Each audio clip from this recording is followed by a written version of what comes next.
Hello, everyone, and welcome to the High Impact Practices in Teaching podcast. I'm your host, Bruce Palmquist, a professor of physics and science and mathematics education at Central Washington University.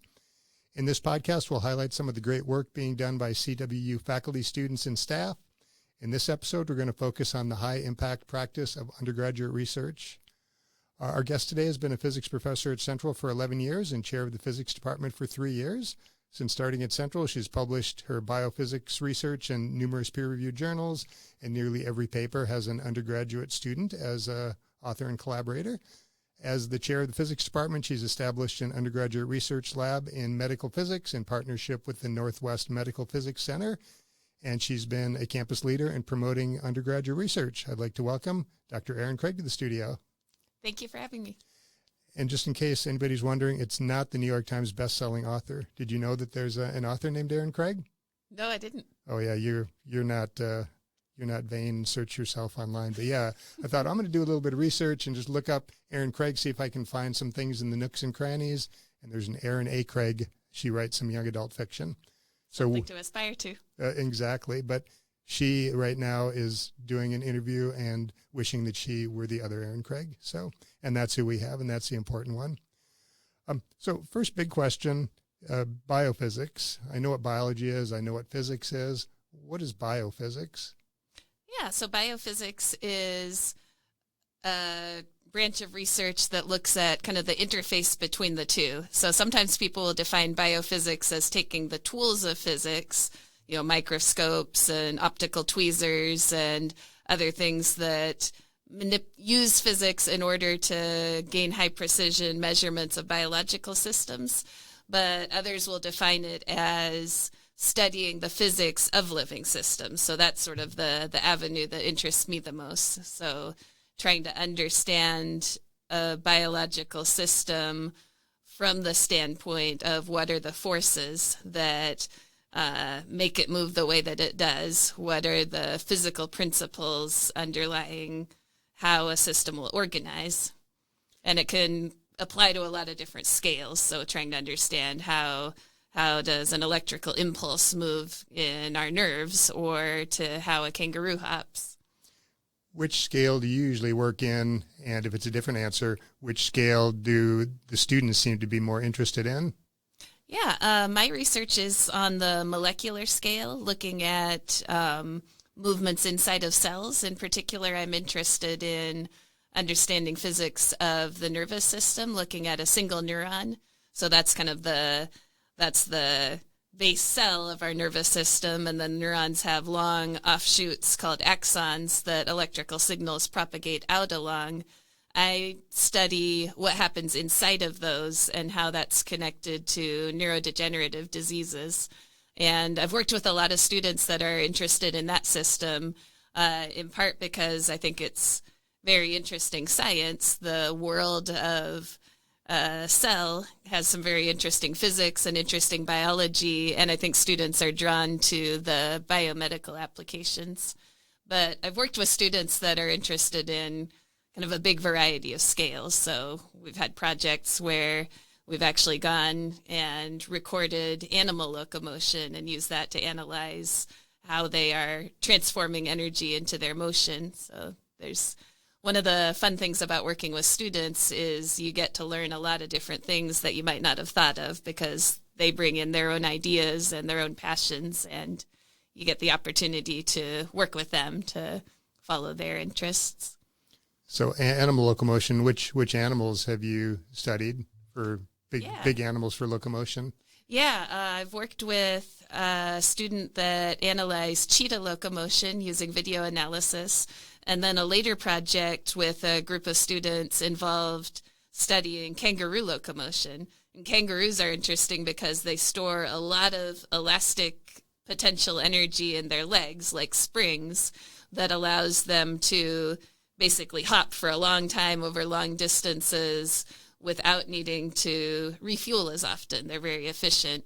And so we studied kangaroo locomotion by actually traveling out to a kangaroo farm here in Washington, setting up big tripods and recording the kangaroos in motion, and then coming back and doing some video analysis and studying how they moved. So, all right, we might come back to that, but our big subject for the day is undergraduate research. Of course, I'll ask you a lot of questions about it broadly, and then in the department at Central, maybe revisit the biophysics aspect, maybe learn more about kangaroo locomotion. Who knows? That could be a surprise question perhaps. But the topic for today is undergraduate research. So what does undergraduate research mean to you, and what makes it a high-impact practice in your mind? Undergraduate research, like we do here at Central, is high impact, I think, because it involves close mentorship and collaboration between faculty and students, which allows students to work on projects with a greater level of independence and creativity than what might be possible in a large class, where there has to be a little more uniformity in the types of projects that are pursued. So I think one thing I really love about undergraduate research with students here at Central is that sometimes you can see a student really shine on an undergraduate research project in a way that you might not have seen from them in the classroom, because they have a chance to identify an area of interest that they are really excited about, that nobody else is approaching in exactly the same way, and there are no answers at the end of the textbook for exactly how to do it. So one thing that sometimes surprises students as they're working with a faculty member on a project is that we don't have all the answers. And I think that's one of the best things about it, because then they are developing leadership and becoming the lead of their project in deciding what directions to pursue, how to go about it, and how to interpret their results, and what does it mean in the bigger context. Do you find that some students are a little bit stressed about that at first, that they don't have the safety net of the answer in the back of the book, as you noted? Yeah, I think some students initially are more comfortable with the more structured set of instructions. And so I think one of the things that faculty need to do when we're mentoring undergraduate research is to figure out the right amount of structure to provide, because I think undergraduate students who are doing research for the first time aren't necessarily going to have the most success if we leave it wide open and say, jump into these journals, find a topic that interests you, okay, go. Right, they need more structure from us than that, but we can't err to the side of step-by-step recipe level structure either, or they would miss the opportunity to gain that independence. So part of what we do as a department is have conversations about ways to scaffold and provide just enough structure.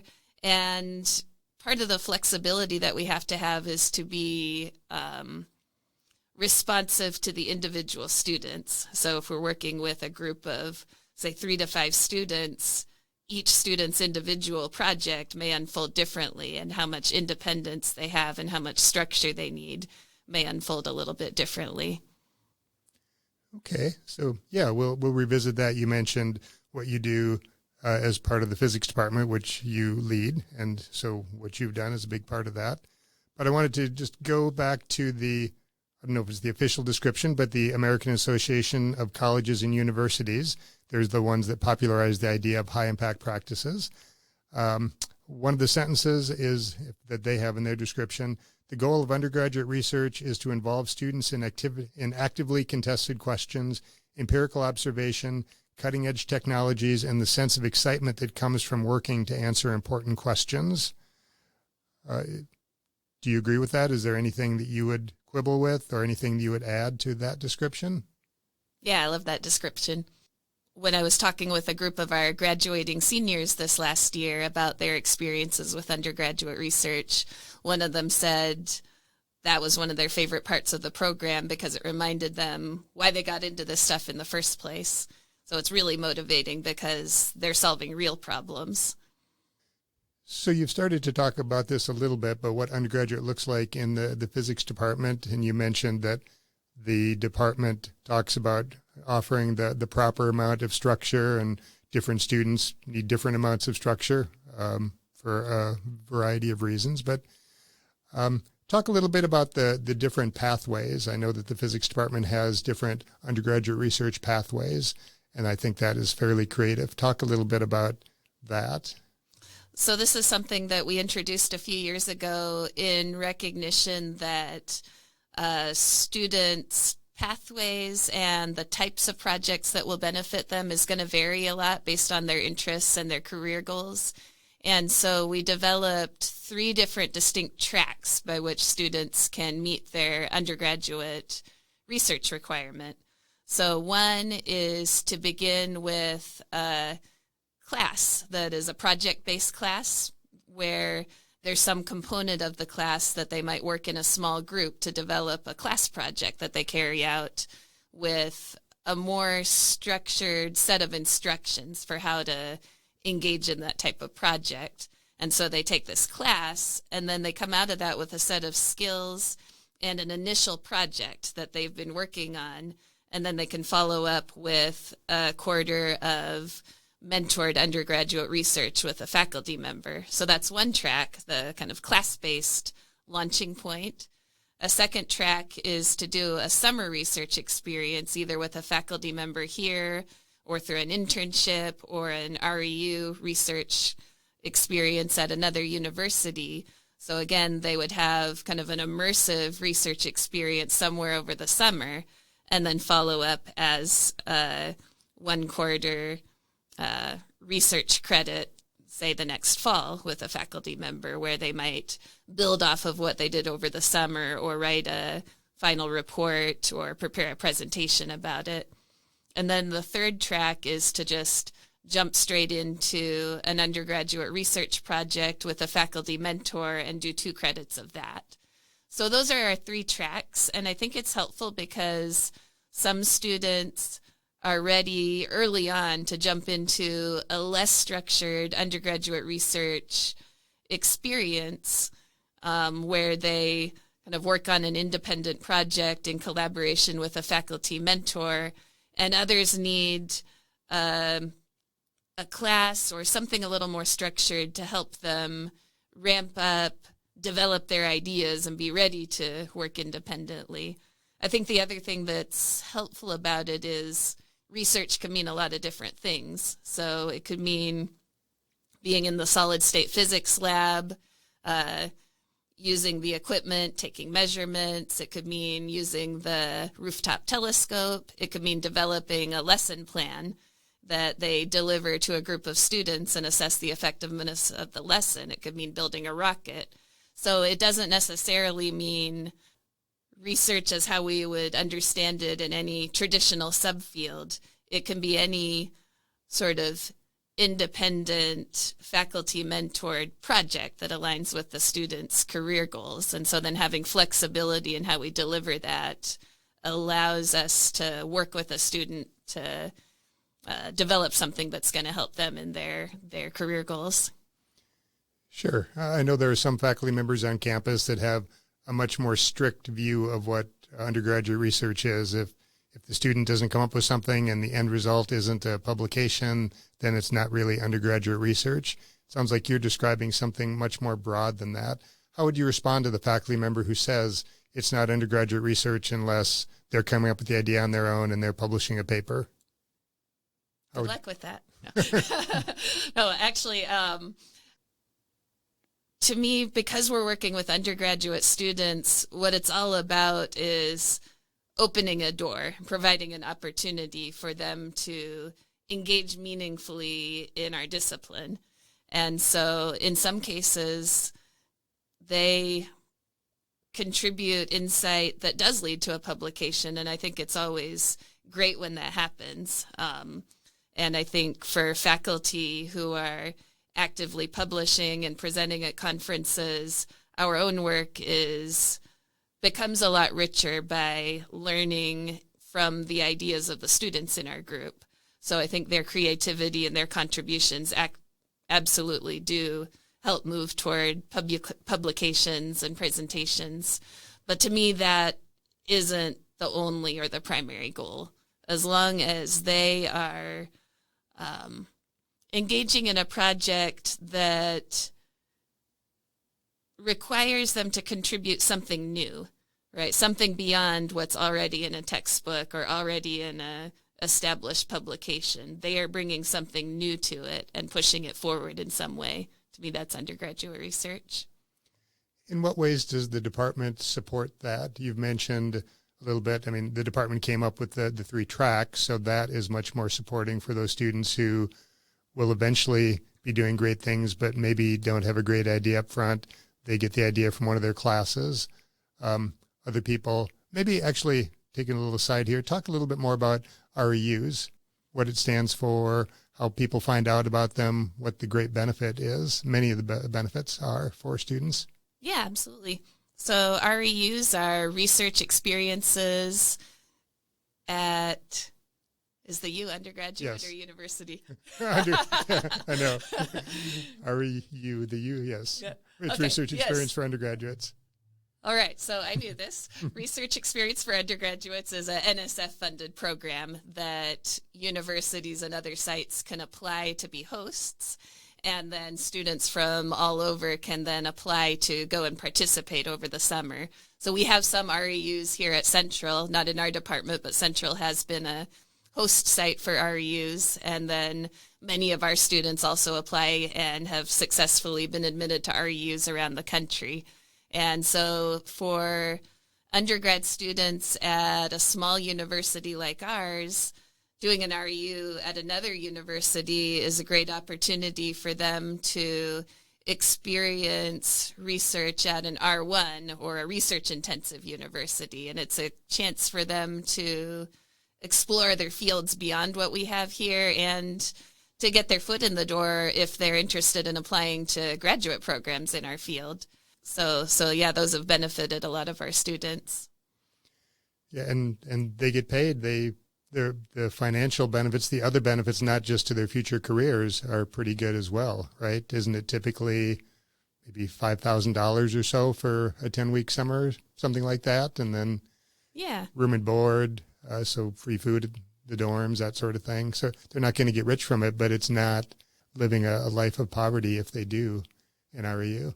Yeah, I'm not sure the current stipends, but it's meant to, basically offset the need to earn some money over the summer and cover room and board. In addition to the REU program, NSF offers grants through the RUI mechanism, which is research at undergraduate institutes. I have one of those grants, and I think a few other faculty on campus have those. And they are NSF grants that go through regular research programs, but they are earmarked toward supporting research that involves undergraduate students at primarily undergraduate institutes like ours. And so that's another mechanism that can bring in NSF support to pay students over the summer while they work on research and gain that experience. Yeah, it takes a village to support undergraduate research. How are other folks in the department? The physics department has technicians, department secretary.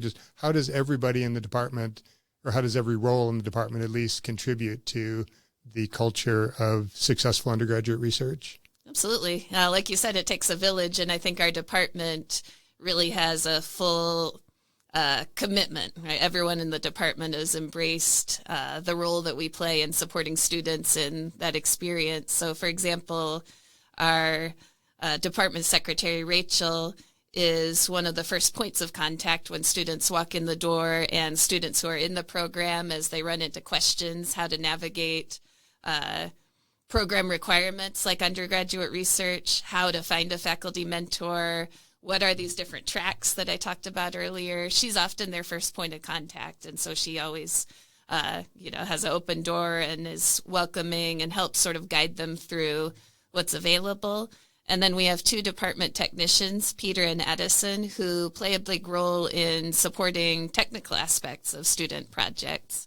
So helping with using the machine shop to design and build equipment for experiments that students are working on.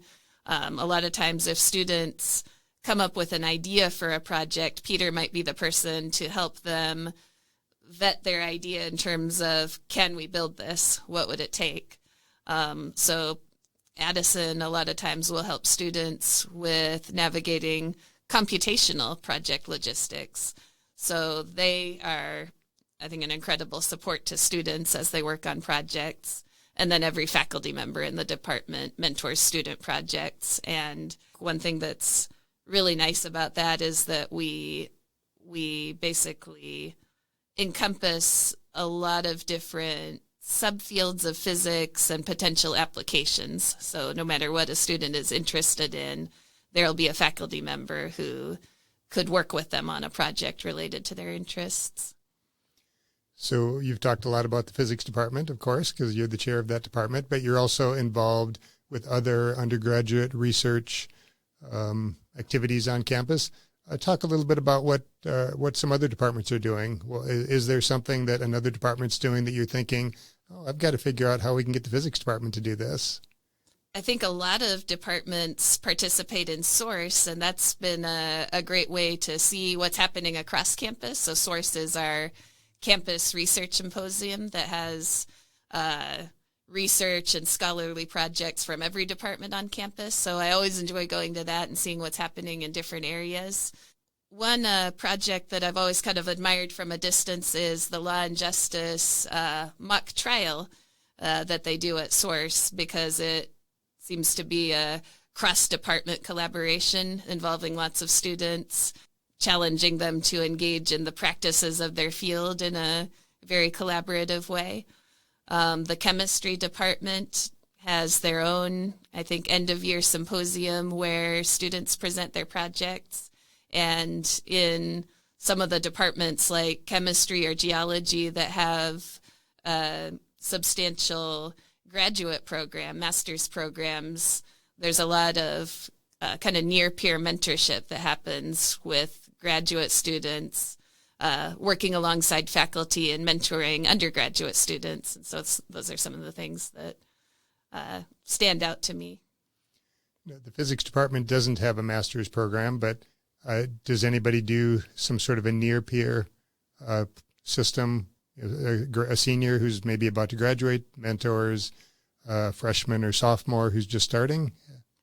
For a lot of us, if we facilitate undergraduate research as sort of a research group, then that sort of happens organically, where we might have somebody that starts working with us early on and stays part of the group for multiple years.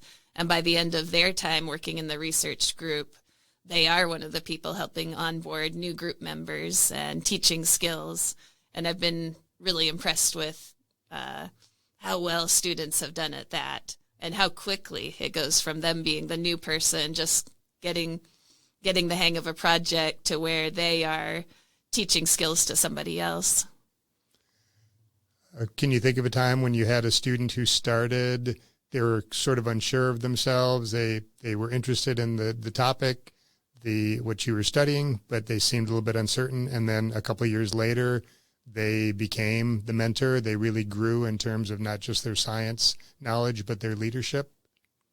So with the group of students that I've been working with on a particular project, especially over the summers, I've had a few people that worked in the group for 2 or 3 summers in a row. And by the end, they were sort of part of my on-ramp team as we brought in new people. And I think one of the things that helped a lot was for them to experience some initial success in their own project, and to come to the realization that if it doesn't work at first, that doesn't mean that you messed it all up and that you're just not cut out for this, because that can be frustrating or discouraging to people at first if they aren't already feeling confident about their ability to succeed as a scientist.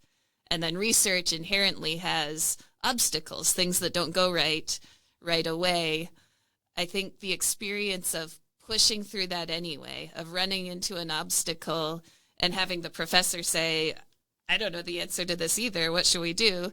And working through it together, eventually I think that can be a very motivating experience, because then they know when the next obstacle comes along, that's a feature, not a bug, that they have the capability to develop the solution. And so as they gain that kind of confidence, then I see them sort of passing that forward to other students. It sounds like then the student who had that experience can communicate to the student who's a couple of years behind them, and it's a little bit more authentic when it comes from them. You know, don't worry, I struggle too. Whereas if it came from you, they might think, oh, she's just trying to pacify me, or she was successful, that sort of thing. Absolutely, yeah. Hearing from a peer, oh yeah, this part was really hard, but here's how I try it. You know, I think that helps a lot in kind of building confidence. If you can see somebody that you relate to succeeding, then you can see yourself doing it. Mm-hmm. Speaking of the more experienced people giving advice to the less experienced people, if you, for one of your undergraduates, developed a time machine and allowed you to go back and talk to 20-year-old Erin, what would current Erin say to 20-year-old Erin about research in general, and not necessarily the path that you took specifically, because then that would cause the universe to explode, I think. But just what advice would current Erin give 20-year-old Erin about research? Let's see, 20-year-old Erin, good job so far. But I would say be patient, keep reading, and don't be shy about asking what might seem like a dumb question when you're working with others in the field.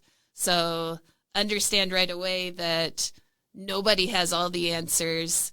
And if you're not understanding something, go ahead and ask that question in whatever group that you're talking to, rather than saying, oh, everybody else seems to understand it, so I need to just, figure it out on my own. Go ahead and ask all the questions, because you learn more that way. When did 20-year-old Erin turn into the person that asked all the questions? Was 20-year-old Erin that person? Sounds like probably not. I think I was a little more cautious because, I was an undergraduate physics student in a program where there weren't many women majoring in physics. So I think without realizing it, I was cautious about asking the dumb question. I didn't want to ask a question that would make it look like I didn't belong in the room. I think at some point later in graduate school, maybe toward the end of graduate school, I just stopped worrying about that, because I realized in the interest of time, if I have a question, I'm going to ask it so that I can start digging toward the answer. Mm-hmm. And I started to really realize everyone around me didn't have all the answers either. So we needed to talk about our ideas and learn as much as we could from each other. Yeah, I'd like to learn a little bit more about that only person in the room, or one of the few people in the room syndrome. So you mentioned that not many women studying physics at Washington State University. And by the way, roughly what percentage do you think of your physics major at WSU were women? I'm not sure percentages, but there were 2 other women in the program at the time I was there, and we didn't usually have the same classes. We weren't quite at the same stage in the sequence, so I was usually the only woman in the class. And then what about at Central? What's the percentage? And if you don't have an exact number, that's fine. But really, just kind of compare Central's metrics in that area versus Washington State, what you experienced. So we are typically 25 to 30% of our majors are women, and that's a little bit above the national average. The national average has hovered around 25% of physics undergraduate degrees awarded to women over the last 25 years, actually. So it grew steadily across the 20th century and then has been fairly flat across the 21st century. I'm not sure why exactly. But yeah, we as a department, about 10 years ago, we were probably below the national average in terms of participation among women. And then in recent years, I think as we've made some concerted efforts to be more inclusive and to reach out more broadly to students who might want to participate in physics, we've seen our participation among women grow pretty significantly in recent years. And I hope that that'll continue to be the case. In what ways do undergraduate research experiences help those, and I don't want to say only folks in the room, but those in which there aren't as many of them, so women, people of color, folks with children, whether men or women, moms, dads who are returning to school? How does undergraduate research help those folks? What benefits are there to them, and that are similar to the benefits to everybody, but are there some benefits that you think maybe even go above and beyond what would be for the typical well-to-do male suburban physics major? Yeah, absolutely. I think a lot of high-impact practices, sort of a rising tide lifts all ships effect, where they benefit all students because they are effective educational practices, but people who may be more likely to experience challenges or barriers to participation are going to especially benefit. With undergraduate research, I think it is a very confidence-building experience, right, to work on a project where you end up kind of taking on a leadership role. It can be frustrating at first, but ultimately I think students really build their confidence through that experience. Another thing about research is that you connect to the larger field, right? And physics is an international community. And so by being part of a research project, you aren't just part of a classroom community or even our local department community, you become part of the international community of physics. So when I've taken students to research conferences, they see people from all different backgrounds and demographics and walks of life at that conference presenting their research, and they begin to see that they are a part of that international community. I think another logistical thing that helps is research groups can be run very flexibly. So I've had a number of undergrad research students working with me who are also parenting young children while they go to school, and we schedule our research group meetings around people's childcare schedules. During the pandemic, we were all homeschooling our children while meeting over Zoom to talk about our research projects. So I think by being aware and supportive that people's lives extend beyond the classroom and beyond the office is an opportunity to broaden who is at the table and who's participating in physics.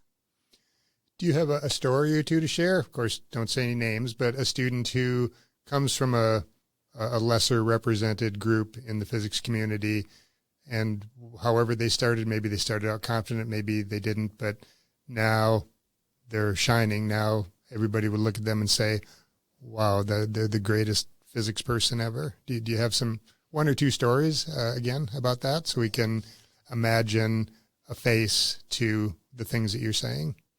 We've had a couple of students in recent years, especially who've been part of the McNair Scholars Program at Central, which I'll give a shout out to as well, that supports students from broad backgrounds in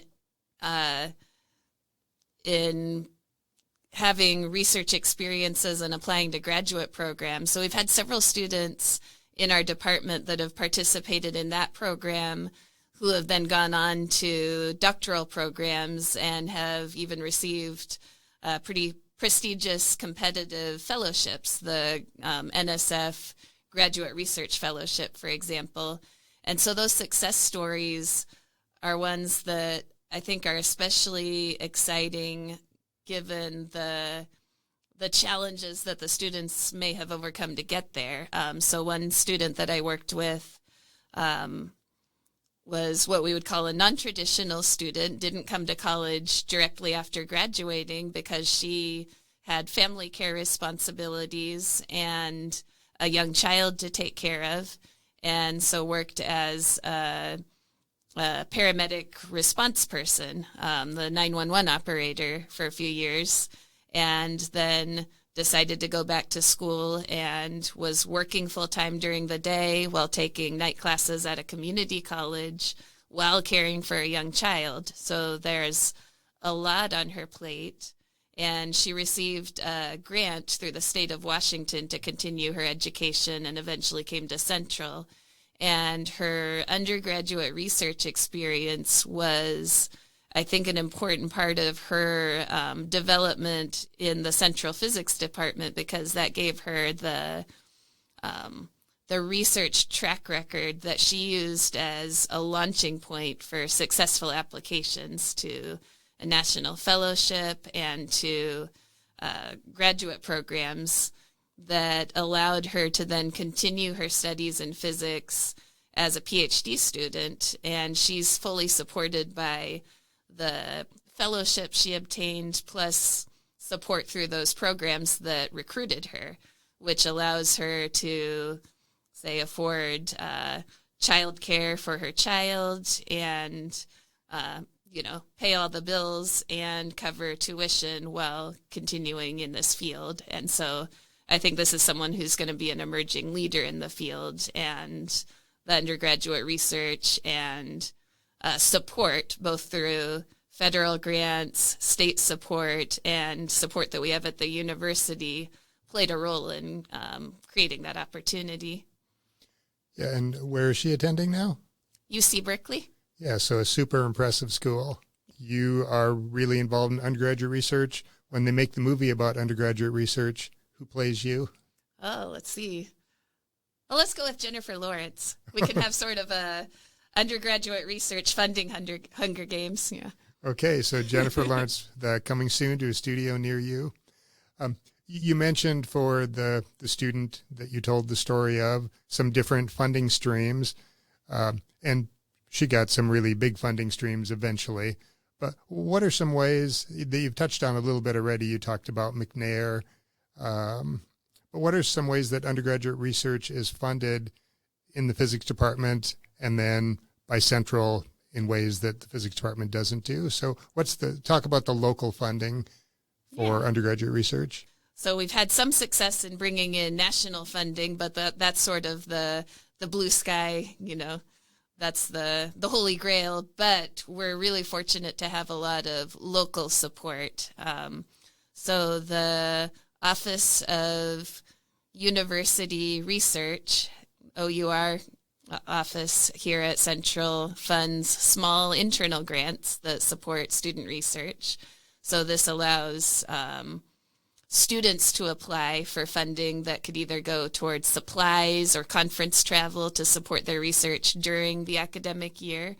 The College of the Sciences has in the past had a program called the SURE program, which is undergraduate research funding for the summer, so summer undergraduate research experience that also pays students to do some research over the summer. And let's see, the Office of Graduate Studies and the Provost's Office also have funding that have supported faculty and student research through travel funds, which gives students the opportunity to go to conferences. So there's a lot of opportunities like that. And again, McNair is a really great source of both funding and mentorship and infrastructure to help students have that faculty mentored research experience.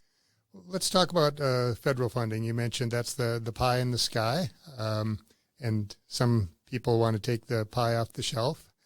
But we'll step back a little bit. You've received federal grants. Just in general, how does federal funding in the sciences work? Maybe take us through. It could be a general story. It could be your specific story, from seeing that there's a grant available to the application, to the finding out, to the work, to the reporting, all that sort of thing. Just take us through from, here's some funding, to I did my work. What's that process like? I think the first time I applied to a federal grant, I was a new faculty member and I was completely daunted by the process. And one thing that was really helpful actually was we had an associate dean in the College of the Sciences who put together a group where she mentored faculty who were trying to learn how to navigate this process and write grant applications. So that was I think another good example of the impact of mentorship. The NSF grant that I currently have, when I applied for it, right after I sent in my application, I think this was 2018, 2019, there was a federal government shutdown for several months. So it sat wherever it sat during that time while I, clicked refresh and worried for a few months. And then a few months more went by where I clicked refresh and worried about it, and occasionally sent follow-up emails to the program director, which is the person that oversees that pot of funding. After a long time went by and I figured it must be a no, the program director emailed me and said, "Congratulations, you'll be funded this year." And so then kind of how it works after that is the funding is awarded to the institution, and then you have that funding to carry out specific projects that you proposed, and every year the principal investigator, the person overseeing the grant, needs to then write a report on what have we accomplished and what are our goals for the next year. And then at the very end, we write a final report where we report back to the program, sort of the accountability mechanism. What of the things that we proposed have we accomplished? So a lot of folks think, I believe, of federal funding as some sort of a gift that the government's giving you this, like grandma gives you a $20 bill for your birthday, or maybe now grandma Venmos you. What benefit comes from federal funding? Like what, and you specifically or other projects that you know of, how did society benefit from those grants? So for a National Science Foundation grant, every proposal has to outline both what is the innovative scientific impact of the project proposed, and then there's a broader impact section where we need to outline how our work will have a broader impact to society. So the scientific innovations, of course, are important for technological developments, contributing to understanding of biomedical questions, environmental questions.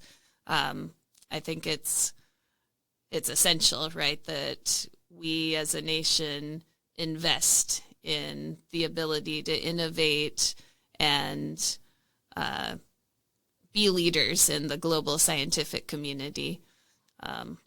And then the broader impacts can range over different types of applications, but a lot of times the broader impact is in education, right, in involving undergraduate and graduate students and preparing the next generation to be successful scientists so that we can continue to be global leaders, right? And I think that's important both from a social, societal standpoint. It's economically important. So, as you know, that there are efforts to cut research funding, right? NSF's budget, NASA's budget perhaps being cut by a lot.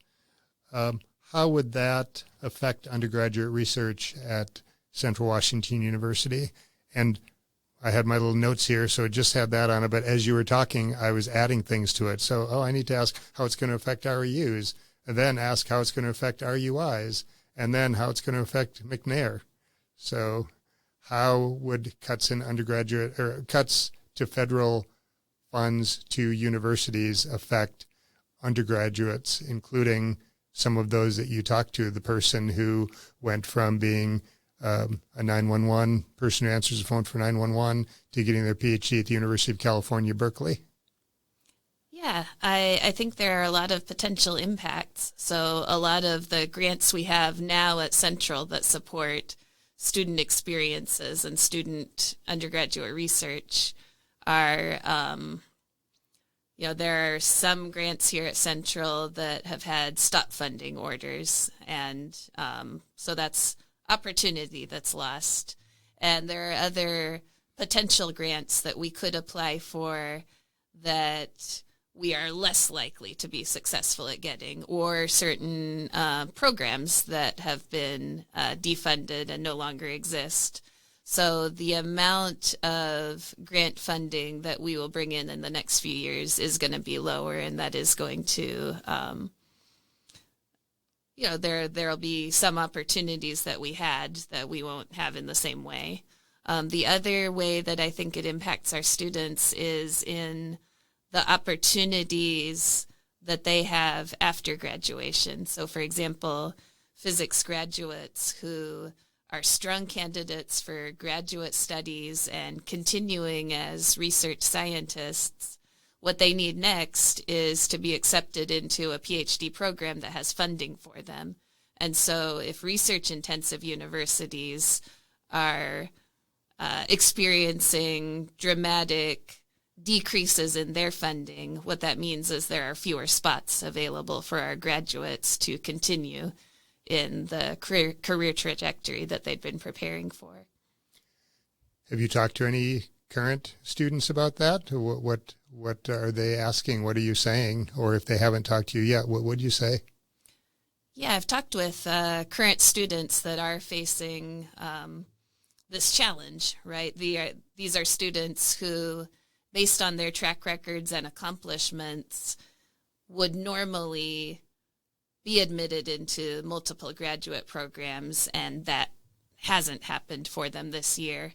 So the conversation with them is thinking about contingency plans, thinking about ways to stay in the field, stay involved, continue to work in ways that builds their professional experience so that they're ready to jump back in when those opportunities come along again. Because I think we have a generation of emerging scientists that we don't want to lose the opportunity, right? Society is going to benefit from their ideas and their future contributions. And so what I try to do is encourage them that those opportunities are going to come along, right? And even if it doesn't mean graduate school the first year after you graduate, maybe it means going and working at a national lab or working at a company or going and teaching for a while. And you never know, maybe that next step will be something that takes them off in a direction that they never anticipated, or it may be something that they do while continuing to build their experience and then go back to plan A when the opportunity does come along. So you mentioned earlier how a rising tide lifts all ships. It sounds like this is a case where the lowering tide is lowering all the ships. It's because we've talked about mainly about a group of students who might be underrepresented. So the one student you mentioned, literally a few $1,000s as an undergraduate brought this person from answering phones in the middle of the night to a prestigious PhD program, but also students who were on sort of a successful trajectory, went to a good suburban high school, went to college right after high school, got on the honor roll at Central physics major, but it sounds like they're being impacted as well by some of the cuts.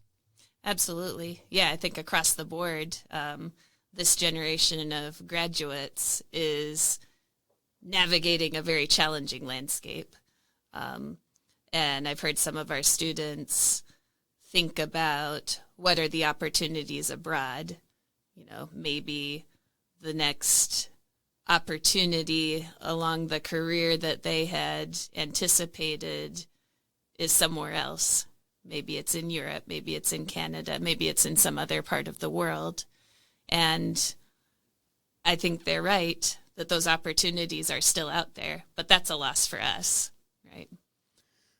When you were in your PhD program, I'm guessing a large percentage of the students were from other countries. Same with my program at the University of Minnesota.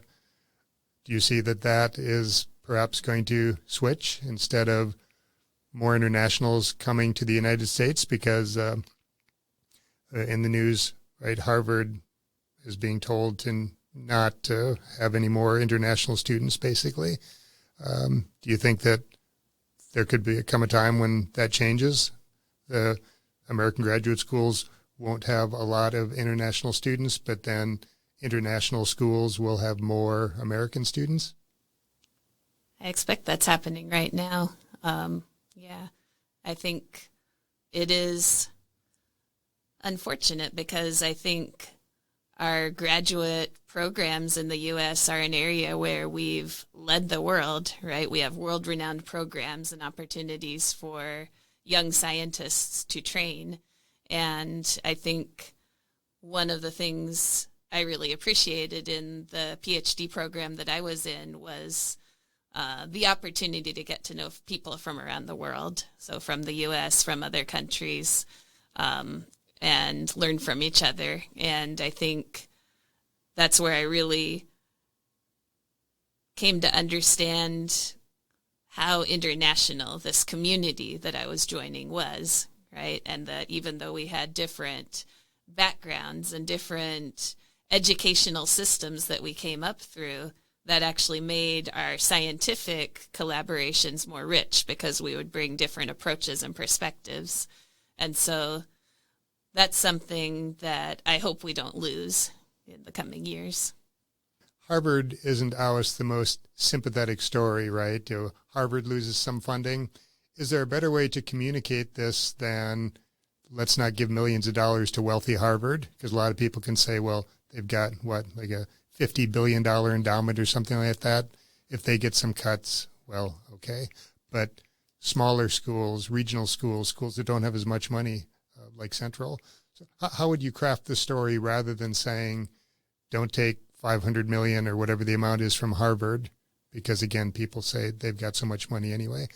How could we better communicate to people, maybe rural voters, maybe voters for the current president, the impacts of these sorts of cuts?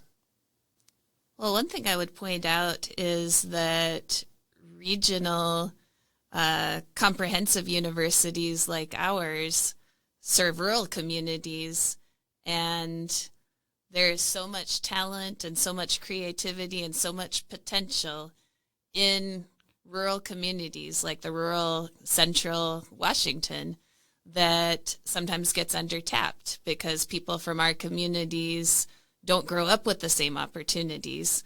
So someone that grows up in a large city surrounded by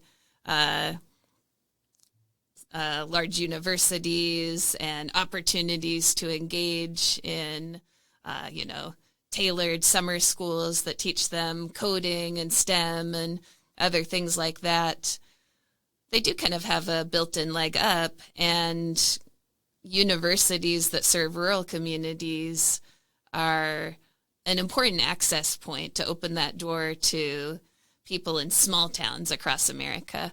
There's a lot of talent there to be cultivated and a different perspective that I think is important to have as part of the university culture and part of the training of the next generation of scientists as well.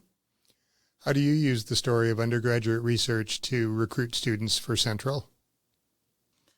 When talking with prospective students and families, one of the things I like to highlight is that students doing research at Central, undergraduate students, are working directly with a professor, and they are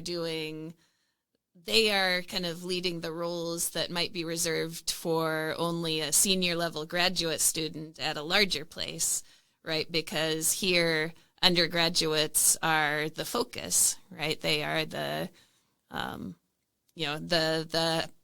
research projects that we do. Our primary goal is for that to be an opportunity for them. So I think I like to tell prospective students and their families that here you can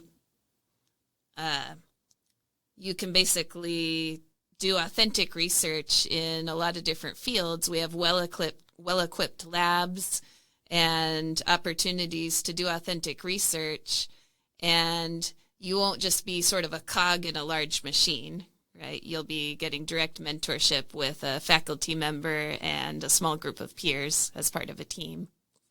If our audience members wanted to learn more about undergraduate research, what would be one or two resources that you would share, a website they could go to, something they could read? Let's see, there's the physics department webpage at Central Washington University. That's right. cwu.edu/physics. So for undergraduate research more broadly? Sure. But actually, I know you were half joking on that. The physics department does have our 3 different pathways that you described earlier. And I think that's something that, are we the only department? Is the physics department the only department at Central that has such a diverse set of pathways for undergraduate research? As far as I know, we're the only ones with that structure. That's articulated so well. I'm guessing someone in another department, if a student said, I did a research experience for undergraduates, could you count this? Mm-hmm. They'd probably say yes in most cases, but yeah, it's stated up front. So I think that would be a very good resource. Mm-hmm. Yeah. And I think there are some departments that have structured internship programs. So that's another kind of avenue of flexibility that's a little bit different than how we approach it. But yeah, can you think of a broader resource? Is there a national undergraduate research group that has a website that would be a good resource? Yeah, I would look at the Society of Physics Students. So that's a national society of undergraduates majoring in physics primarily, and their website is, I think, a good resource for all kinds of opportunities. So they have links to research areas that you could learn about. They have links to, I think, job resources, how to go about preparing for graduate school if that's the path you want to go along. So Society of Physics Students, I think looking at their site, that's there are a lot of resources for students that are beginning to explore the field in general. Good. So 2 questions. What % of students, physics majors, go into a research-intensive experience right away after graduation, so including graduate school, of course, but maybe independent researcher, work for an industry in not a tech job, but more of a research job? Traditionally, maybe over the last 10 years, just under half of students who graduate with a physics degree go into either graduate school or another research-intensive career track, and others go into careers like engineering and engineering-adjacent work. Some go into medical physics, so that's a growing area of interest among our graduates. Some go into teaching. Some go into what we would call sort of hidden physicist routes, where they're using their technical problem-solving skills in a field that doesn't necessarily have physics in the name. So what is the benefit of doing undergraduate research for students that don't go into a research-intensive job right away, or maybe never? Yeah, absolutely. I think it benefits them as well, because it is an opportunity to develop your professional independence, and you're going to use that in any field that you go into. So when students are doing undergraduate research, they aren't just applying technical skills, they're also designing and planning a project, and then they're carrying out their plan with minimal supervision, where they need to come up with what the intermediate steps are going to be and then work on those independently. They're communicating. So most of our undergraduate research students present in some format, maybe at our end of the year campus symposium or another conference, and they all do a written report of their project. So they learn communication skills and leadership through the experience. Is there something that you'd like to share about undergraduate research that I haven't asked yet? I think for students thinking about getting involved in undergraduate research, a lot of times they'll ask, well, how do I get started? What's the process? And so here at Central, the best thing to do is just start asking questions early. So any professor that you're taking a class with and you find the subject interesting, it never hurts to ask them about their research. They'll talk your ear off, and you can find out about opportunities to get involved. Ask other students. Go to the source symposium and ask questions about how to get involved in projects that interest you. Stop by the department office, and they'll tell you more about what opportunities are available. So my advice would be to go ahead and get started early and use it as a chance to explore, because you might find there's one project that you enjoy so much that you want to keep doing it for a long time, or you might find the first thing you try really isn't for you, and you could sample around and work on a variety of different projects and gain different experiences and use your time as an undergraduate to explore. And we've mentioned SOURCE many times. Other universities would have something similar. So if there are any audience members at another university, look up undergraduate research or undergraduate research conference or something like that at your university, and there will almost certainly be something similar, and that's great to be involved in. All right. Well, thank you, Erin, for being a part of this, and thanks to the audience members. Maybe I should say member. I'm not sure how many we'll have. But yeah, whether you have been participating through listening, watching, daydreaming about it, it's great to have you as a person in the studio, and you in the ether. And thank you. Thanks so much.